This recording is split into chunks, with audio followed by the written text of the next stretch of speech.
Yeah, they see me on top and they get mad cause they can't top me. Got me running up the skull when they even matter cause they can't stop me. Yeah, they see them trying to watch me and they trying to copy and it's looking sloppy. Yeah, we about to get it poppin', talking non-stop, can I get a copy? Yeah, you see me on top and they getting mad cause they can't top me. Got me running up the skull when they...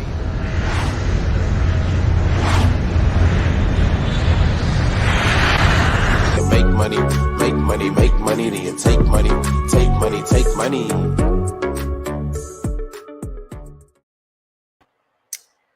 Hello, Hexican people and all the other crypto people out there trying to learn about hardware wallets. Thank you for joining me again on KSB TV. If you have joined me in this last week, then you know that I'm on this starting over journey where I'm just breaking it back down to the basics and starting my crypto journey all over again with deciding what type of hardware wallet I want to buy. So on Tuesday, I believe that was, I set up my first dummy MetaMask account. Basically, this is just a software wallet that I don't intend to fund. I don't intend to put money into it. I just started with the 12 words so that I can have access to MetaMask. And then that way, once I decide what hardware wallet I'm going to buy, then I can connect my hardware wallet into the MetaMask app. So yesterday we talked with KSB Lion about all the options that the Ledger wallet provides. And today we are going to be talking with CryptoVince about all the options that Trezor provides. So I'm going to go ahead and bring him up and say, how you doing, Vince?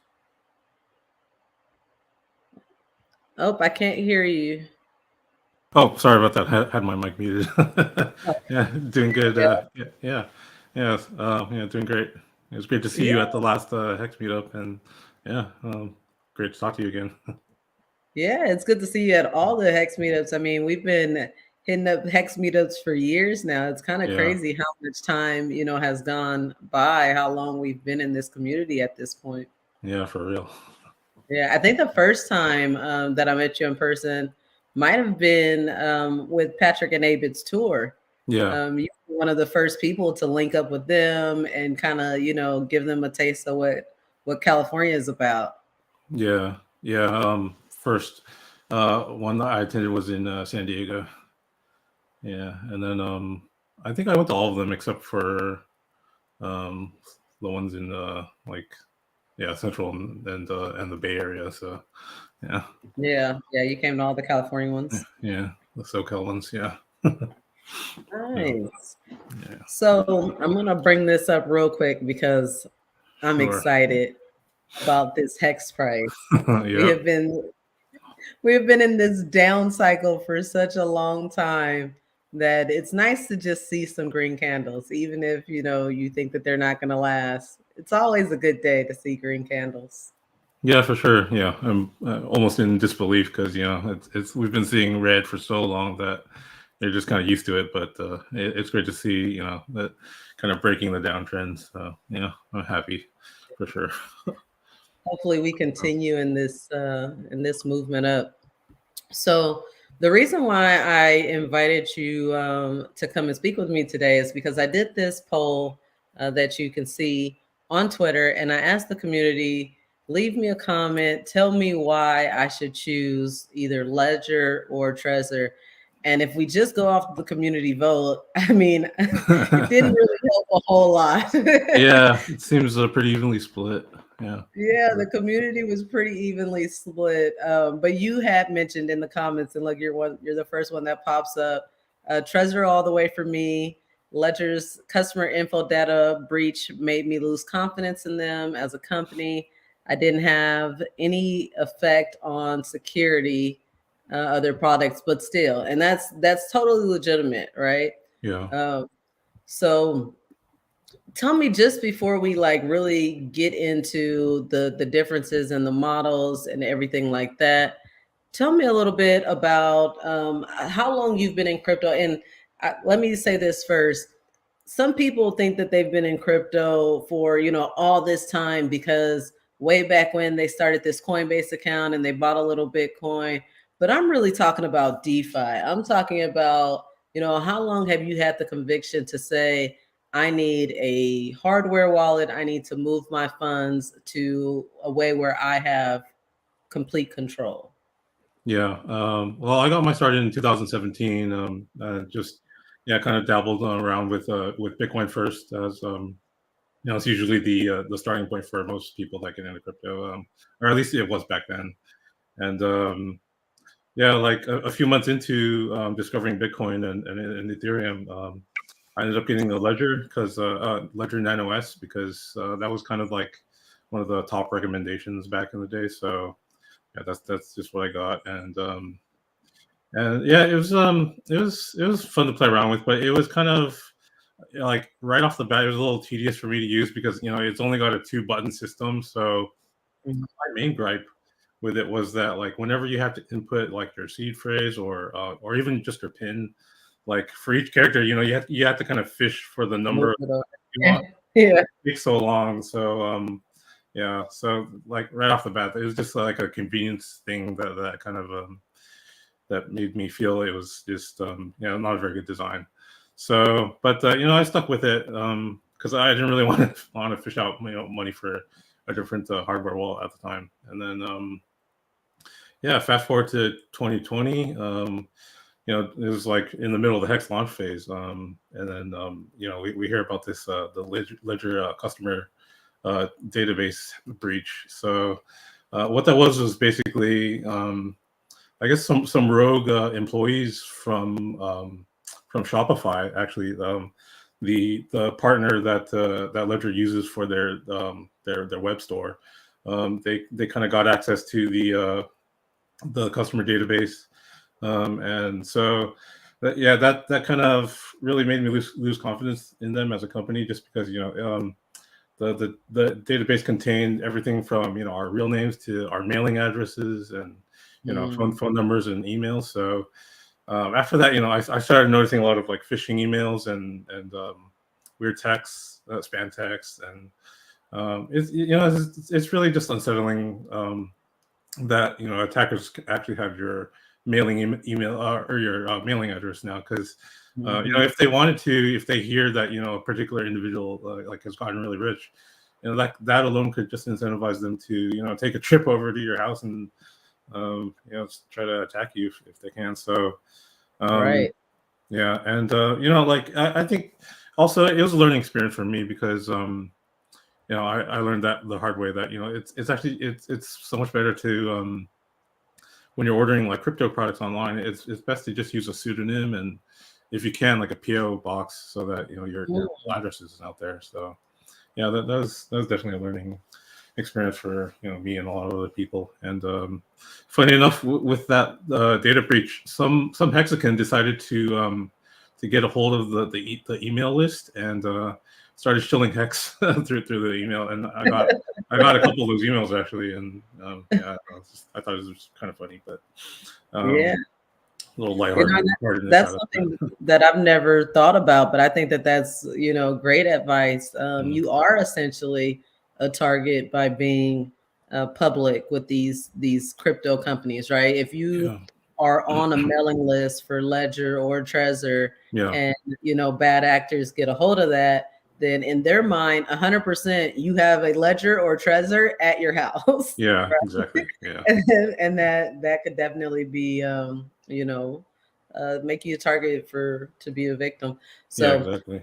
very, very good advice there. Yeah, I'll add one more thing actually, because when I was doing research a couple days ago, just to kind of make sure I have the latest information, and it turns out that I can't really claim that Trezor is superior to Ledger, because actually last year they had their own little breach. Okay. Yeah, their kind of email marketing partner got hacked, and so the attackers got like the email list for Trezor's customers. And so what they did was they started sending out phishing emails that looked really legit and actually came from I think well, their domain is trezor.io, but but they made the emails look like they came from trezor.com. So so yeah, basically what it did was it kind of directed people to say like, oh, like your Trezor Suite software is outdated. Please update to this one. And then what it turns out was they made a fake version of the Trezor Suite that would basically steal your keys once you connected your Trezor. So yeah. I think that kind of places both companies on sort of like similar ground now. But in saying all this, the silver lining is that it like none of these breaches actually affect the security of their products. So Right. there's still that. I mean, as long as you set up your hardware wallets properly, no matter which brand you choose, your crypto is pretty much safe. And just be careful about the social engineering and phishing side of things, and make sure that you're not clicking on any like mysterious emails and things like that. So yeah, that's the one thing I always am really vigilant about, looking at what those handles are. Because people, I mean, crypto is a scammer's playground. There's almost every crypto site that's legitimate. There's one that looks almost exactly like it, that just has one letter different or different, domain part. So, but yeah, so absolutely. It brings me a little bit back to what we're going to be getting into, talking about the different models. So like I said, after I did the poll about Ledger or Trezor, and I didn't really get much information there, I decided to do another poll and kind of say like, okay, let's tell me exactly which one, right? Because there's a big difference, especially to somebody new coming into crypto, to say, hey, do I want to spend $70 on my first hardware wallet, or $220 if I go Trezor, or even Ledger? Am I going to go with the $80 model or the $150 model? And so I think that that's where I am, where I'm like, okay, let's discuss Trezor. Let's talk about these models, but also like the difference in the price point is it's quite a significant difference, especially if you're new to crypto. You're like, hey, I'm coming in, I have $500. Are you going to spend almost half of that on the device, and only be able to make a purchase of, $200-300? Or are you going to come in at a much lower price point? So this survey seems to show that Trezor is more used, even though it was 50-50 on the other poll. You combine the two Trezors, that's definitely leading versus the nanos. Yeah, for sure. I see the Model T tops out, and that's what I have. So yeah, the more expensive one. So that's why I'm ready to get into it and see, what is it about the Model T versus the Model 1 that, warrants spending that extra cost. Yeah. Well, I guess the main like obvious thing that you can see already just from the pictures is that the great thing about the Trezor Model T is that it's got a color touchscreen. So it's just that convenience factor that I talked about earlier. It's just like so much better with the Model T, because you're just tapping on the touchscreen rather than just confined to the 2-button system. So so when I heard about the Trezor, shout out to Papa V, by the way. He, actually, when he started talking about it, that's when I looked a little more into it, and I thought that maybe this might be something for me, because I'm kind of tired of the whole like 2-button system. So so I went into it, and I just like never looked back, because it's so convenient that you can just especially when you're entering your PIN in, which you have to do a lot, you can just tap the exact numbers that are on the screen instead of fishing for each one. It just takes a couple seconds and you're in. So it's definitely a convenience aspect. Is there any type of like worries that anyone should have about having a touchscreen monitor as opposed to the 2-click, or does that leave you susceptible to anything? That's a good question. I looked into it, and to date there hasn't been any like issues really. I think there was one example where some hacker went out of his way to deliberately hack into it, but it was like a really complicated process, and you actually had to have like physical possession of the device. So yeah, it's one of those things where if you just keep it securely at home and never let anybody have access to it in the first place, I don't think it should be an issue. Yeah. Okay. Yeah. So then the next difference is in the connection, where the more expensive one has the USB-C that's Yeah. like more popular with Apple products, I would think, Yeah. opposed to the USB-A that's just your standard Yeah. old school. Yeah, exactly. A lot of well, even on the non-Apple side with like Windows and Android phones, Mhm. it's USB-C is like the new standard these days, and Okay. yeah, USB-A is just kind of reserved for older things like printers and stuff like that, and so yeah, so yeah, USB-C is just kind of like a standard that everything's kind of heading towards. Yeah. And then it says that the higher class one can maintain Support more more coins. coins. So, Yeah. yeah. Yeah, exactly. I don't know. Yeah, that's a good con, I guess, to talk about in my opinion, because I feel like the less expensive model should have supported the same amount of coins, but I guess maybe it has to do with like memory, like maybe Storage size. has less memory. Yeah, Yeah. that's probably what it is. That seemed to be the difference with the two ledger models, is that the one supported more coins and tokens just because it had a higher memory. Yeah. So it just was able to do more on the block with different blockchains.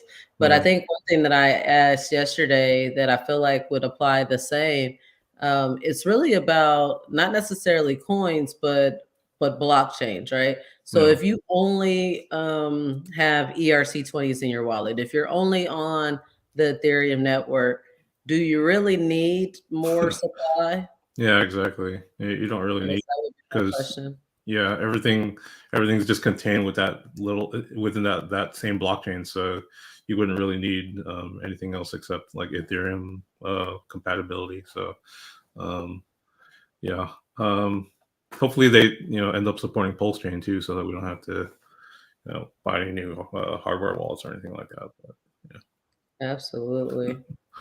And then I'm not seeing much difference in the control section. I guess yeah.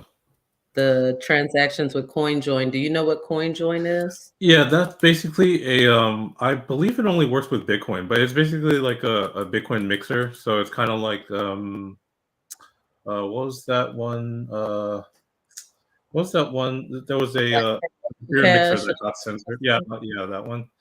Tornado Cash, but it's basically just for Bitcoin, I think. Okay. Yeah. Okay. So really just to give you a little bit of anonymity in your Yeah. transactions. Exactly. Yeah. All right. Yeah. And then the Treasure Suite is something that I don't know much about, but I think we're going to kind of talk about that Yeah. a little later as we kind of go through the setup process. So how have you felt about like customer service, and have you had to go to them for customer service? Have you ran into any errors where you needed, to get with them? Yeah, actually, well, I haven't had any experience at all with Trezor's customer service. Everything from like shipping and receiving my orders to just the software, like it all just works perfectly for me. So haven't had to reach out. Yeah, but we can talk a little bit about the security stuff too if you want. Sure. Yeah. So yeah, so with the whole pin and passphrase, yeah, as I said earlier, it's pretty convenient compared to Ledger, because you can just tap on the touch screen. But also, I'm not sure if Ledger has this, but it's got Trezors have a sort of like secret wallet feature where if you add a passphrase, it basically Hmm. functions like for example, like if you're using a standard MetaMask wallet, it kind of functions as a 13th seed word, and then it kind of unlocks a separate new wallet that's hidden, so that you can actually store your funds, the majority of your funds in there, and then you could actually leave the more open wallet in your seed phrase, like either empty, or you could put a little bit in there just to kind of throw off an attacker and make them think that it's your actual wallet just because it has some money in there.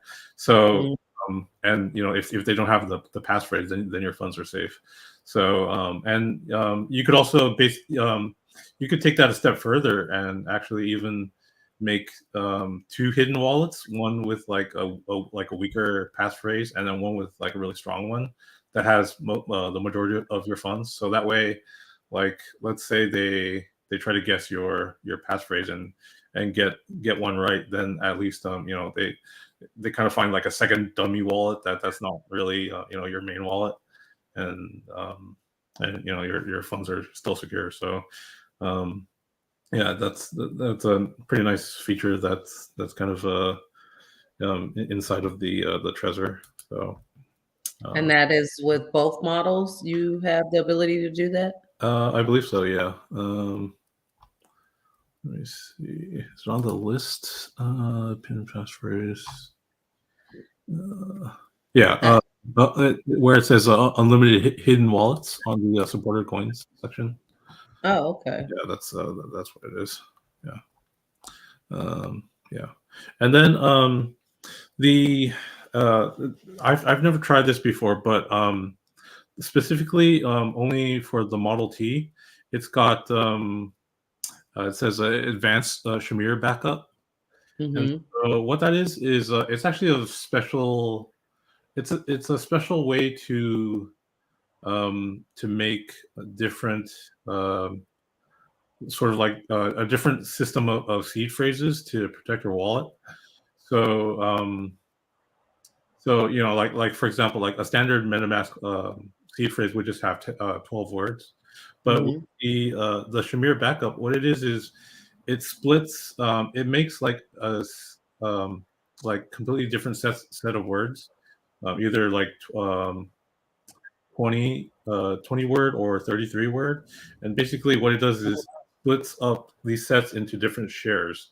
So like for example, if you wanted, you could have a 3-share backup where each share has a list of its own list of like 20 or 33 words, and then you could basically hide those 3 different shares in different locations. So in the event that the attack, like if somebody tries to steal your words and they get one set of words, then they still can't access your funds because they need for example 2 out of 3 or 3 out of 3. So it makes the whole thing much more secure because there's it just splits everything up, and there's so many words, and you could have up to 16 different shares if you wanted to get really complicated, and you can set like the minimum number of shares needed to access that wallet. So if the attacker doesn't find enough shares, then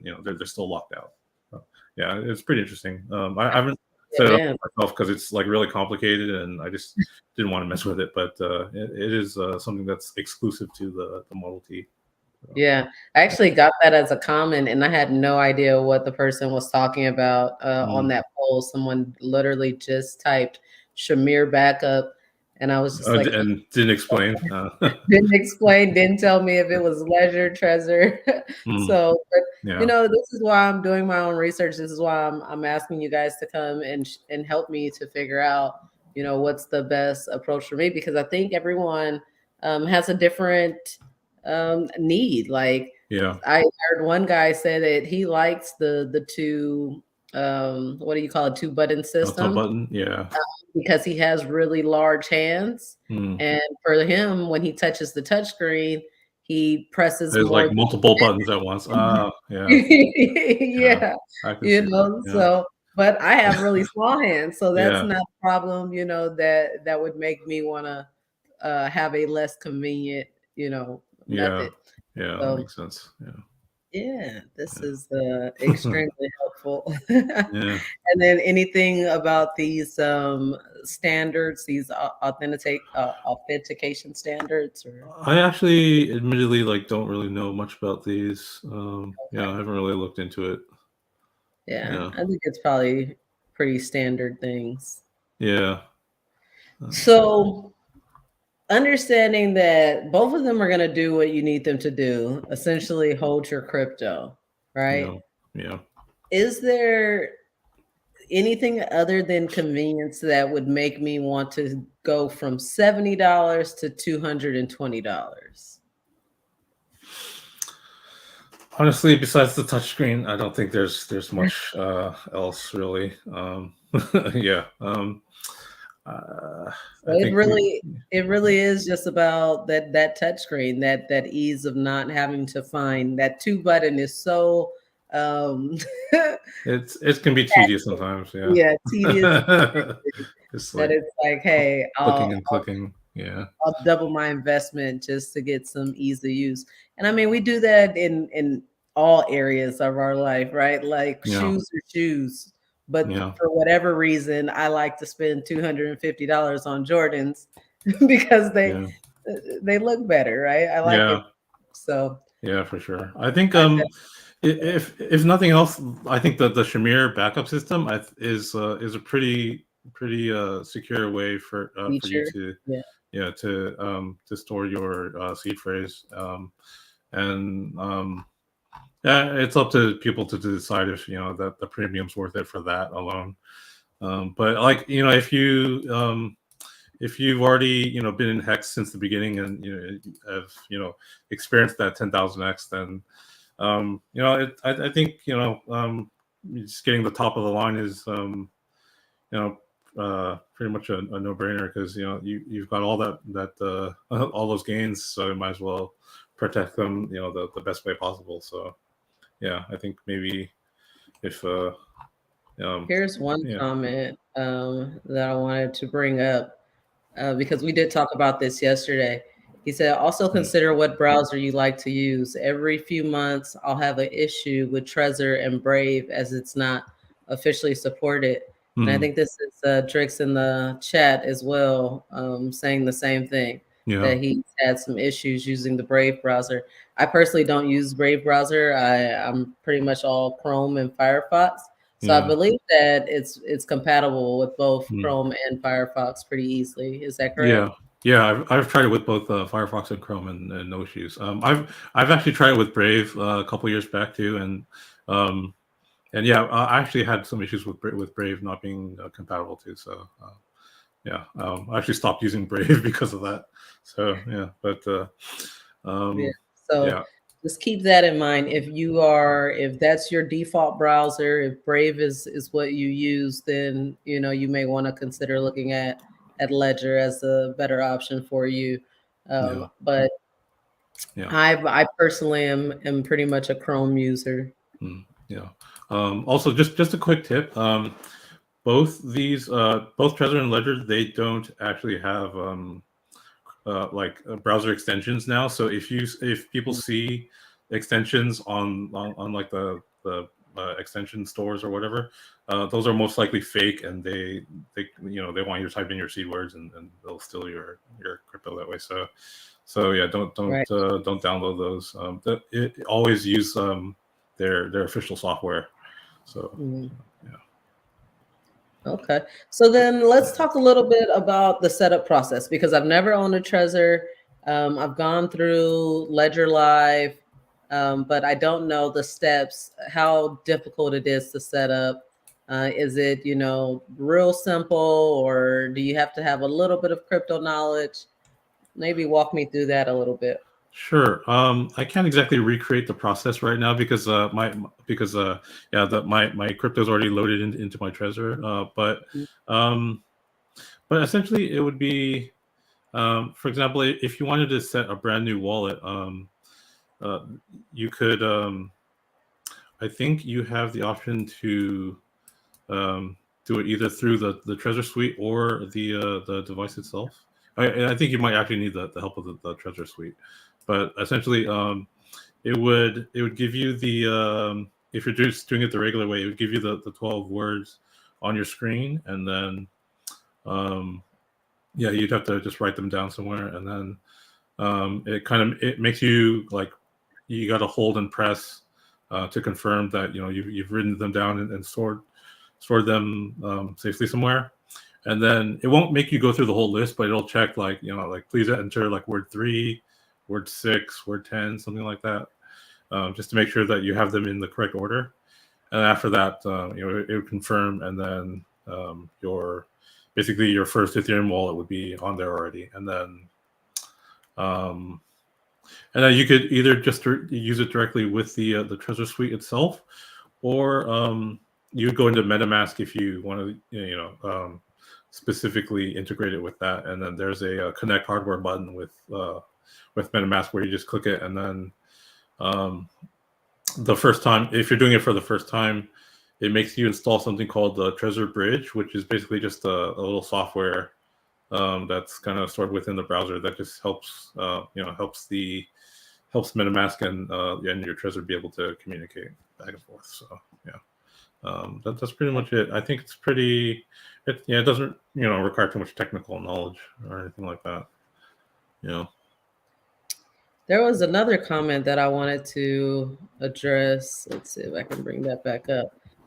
He said, I prefer entering my keys offline directly on the Ledger device. Trezor requires me to be online and to use my keyboard. That doesn't feel safe to me. Is that true that you have to be online? That's a good question. It's been a while since I've done mine, so I don't exactly remember, but it does make sense. I think, because I think he's just pointing out that, for example, if you happen to have a keylogger on your computer, then it could potentially record you typing in your seed words, and then an attacker could collect that and then just gain access to your wallet that way. But I mean, generally, if you're using like best security practices, and for example, you're using like a laptop that you only use for crypto and don't use for any like browsing or email and stuff like that, then I wouldn't really worry about it too much, because you're not sort of accessing anything that could install a keylogger onto your PC in the first place. But that is a good a good point to bring up. Yes, so yeah. And then I know Hex Line or KSB Line mentioned yesterday that when you're setting up the Ledger wallet, the site Ledger Live essentially gives you like a it runs like a test, kind of to make sure that this is still like a new device, that it's never been set up before. And then that's kind of like a level of security, because if you get a notice saying, hey, this has been used before, then you know that your device may have been tampered with. Does Trezor do something similar? That's a good question. I don't remember that in the setup process, actually, but yeah, I didn't really pay too much attention to it because I bought mine directly from the Trezor store anyway. So yeah, I just kind of I didn't really care about that too much. But I guess it's good for people that buy their stuff from like Amazon, for example.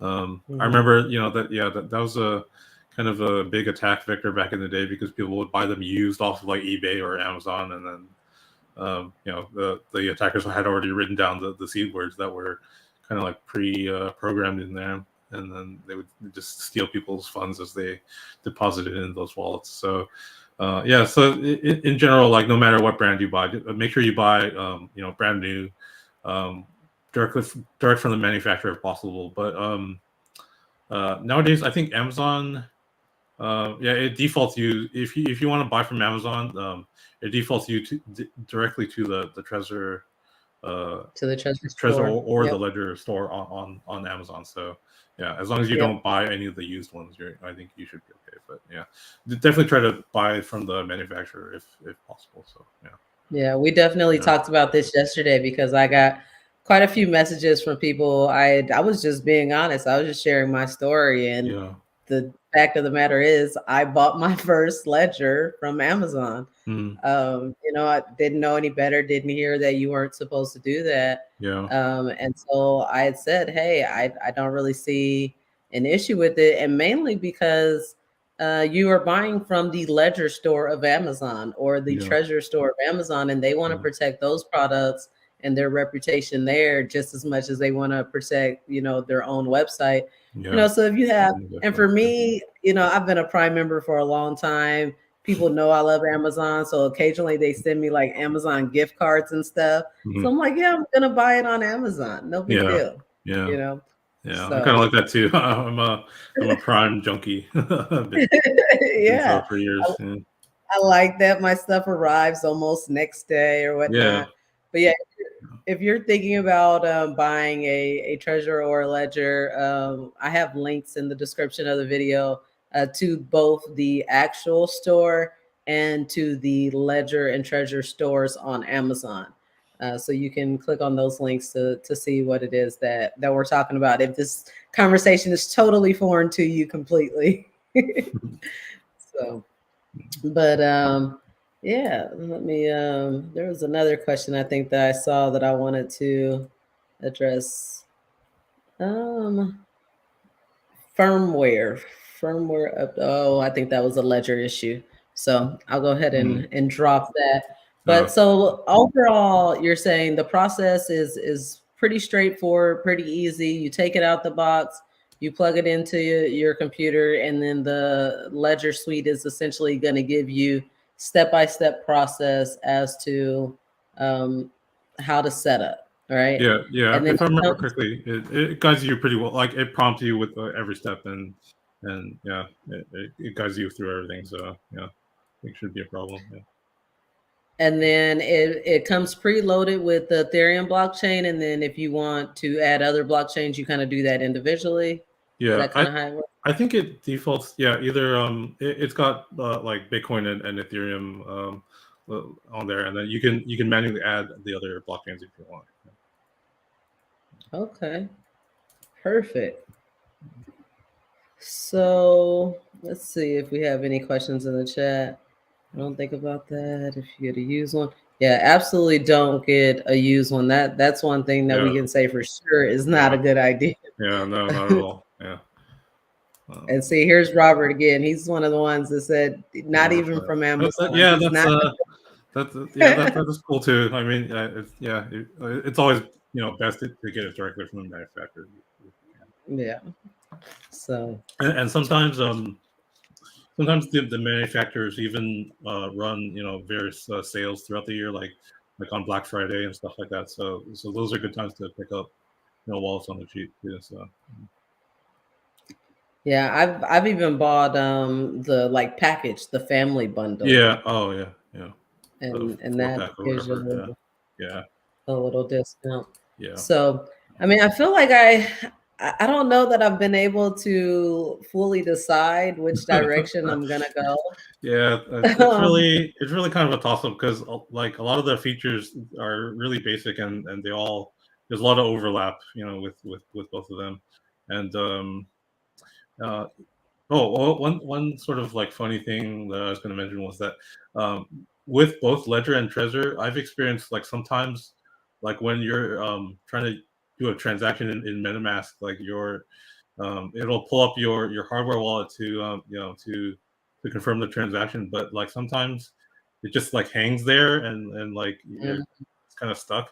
And so what I do is I just like unplug it and then plug it back in again. And so and it seems to one of those like have you tried turning it off and on again kind of things. So.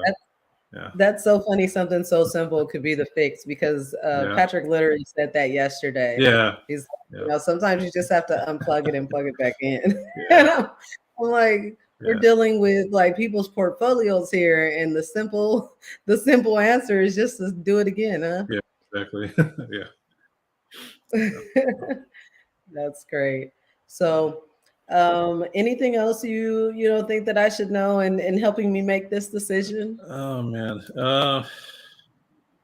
I just love the touchscreen because it's just makes things so much easier, and it's just you overall you just spend less time, like typing your pin. So Yeah. I mean that's really the big X factor for me, really. Yeah. Have you seen the Ledger Stacks that's coming out soon? Oh, I haven't actually. I need to just look into that. Yeah, that thing, I mean, it's impressive the way it looks, but we're talking another price level up higher. If Mm. the top model for Treasure is 220, then this new Oh Ledger wow, Stacks is like 279. 280. Wow, Yeah.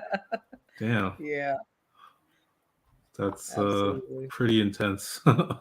Yeah. Yeah, it's getting more and more expensive. So Mm. whichever model I do decide to go with, I will do an unboxing live on camera. I will go through the setup process. Hopefully I don't dox myself too much.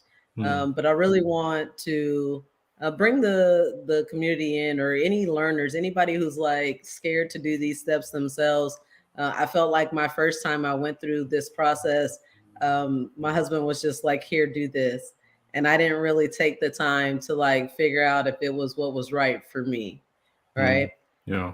And I hear what Spruve is saying here too. He says, your security shouldn't have a price tag. And I 100% Yeah, agree. for sure. But what I've kind of learned from these conversations is that you're not really increasing your security by increasing your price point when it comes to these hardware wallets. Would you agree, Vince? Yeah, it's you come to a point of like diminishing returns where the more you spend, it's you're just paying for more like premium features really, and but Well, he does have a point though when it comes to Treasure. I was in my Ledger interview yesterday. I didn't see where there were any security features that made one model better than the other. But on Treasure, I think he has a point because of that backup. What was it called the again? Shamir. Shamir backup, Yeah. yeah, that's Yeah. So that's probably definitely a security feature that may give that extra price point some significance, some value. So thanks for yeah, that, Spook. yeah, yeah, yeah. Yeah. Also, and I also think it kind of depends on kind of like what you were saying earlier, like if the person like is just getting started in crypto and they don't have that much to invest, it like there comes like kind of a breaking point where like if they spend too much on the wallet itself and not enough left over to actually invest in the crypto, then they're kind of like setting themselves back a little bit in terms of like the investment. So maybe for those people that are starting out, maybe just getting the entry model first is fine, and then maybe once they experience a couple like 10x's or something, they can buy a new wallet that's the higher grade model, and then they could switch over to that, and then keep the entry level one as a backup or something like that. Yep. Upgrade for that good convenience. Yeah. All right. So I don't really have too many more questions. I think we'll pretty much be wrapping it up here. Chat's pretty calm. They seem to understand what's going on. If you want to share anything else before I give them my last little updates, shield campaign, as you said, as they say. I didn't really have anything else to share. But I don't know. Maybe you might even want to reach out to Papa B and get his take on things, because I learned a lot of the treasure side from him, and I think he has a lot more in-depth knowledge about this kind of stuff than me. So yeah, I mean, that could be 100%. a potential good stream too. Yeah, I'm actually really happy that you said that, because I wasn't thinking about it. I actually have a stream on Monday with Papa B. Oh, I nice. did reach out to him Nice. because I wanted to, like, he's the guy, he's Mr. Security. Yep. So I definitely wanted to pick his brain and just get some insight on him. So come back on Monday, guys, to see me interview Papa B on all things security. Making sure that I am starting this process off right. I think so many times we get so excited to just get in there and get started that we do it and then we're like, oh, I should have did it like this, or oh, I should have talked to this person first. So I'm taking my time. Of course, you guys know I'm already in crypto, I already own a hardware wallet, but just specifically for this show, I am starting a new wallet. I'm buying a new hardware wallet. I'm starting a new DCA process. I will be starting a new HEX ladder, making decisions based on where we are in the market now, as opposed to when I came into the space. So that's kind of the journey that I'm on this year, 2023. So yeah, I want to share this. Avid is in the chat. He says, if you guys are around today, he'll be streaming at 6:30 Eastern. That is 3:30 Pacific with Hex Siren about the 90-day fitness challenge. You guys may have seen last year, Jim Rat Crypto and Sam Stolt and Bullish hosted this same fitness challenge.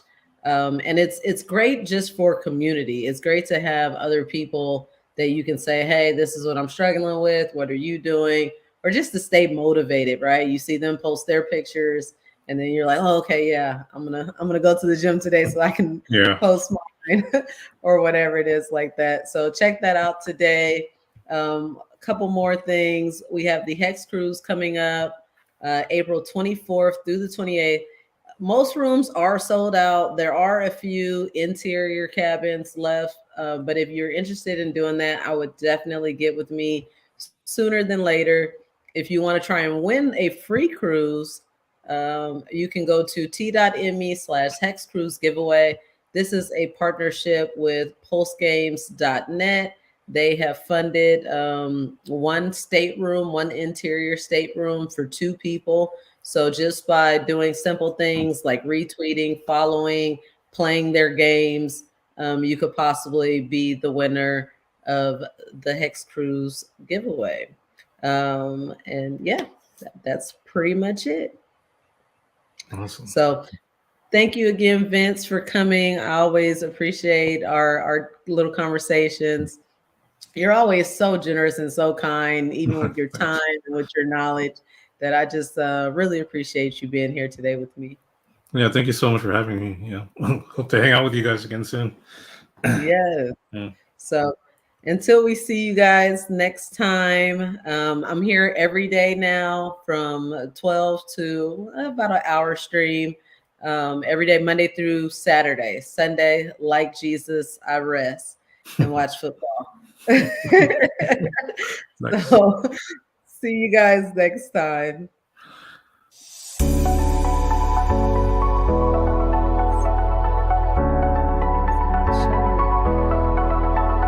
For some reason, my closer's not showing. I guess I'll just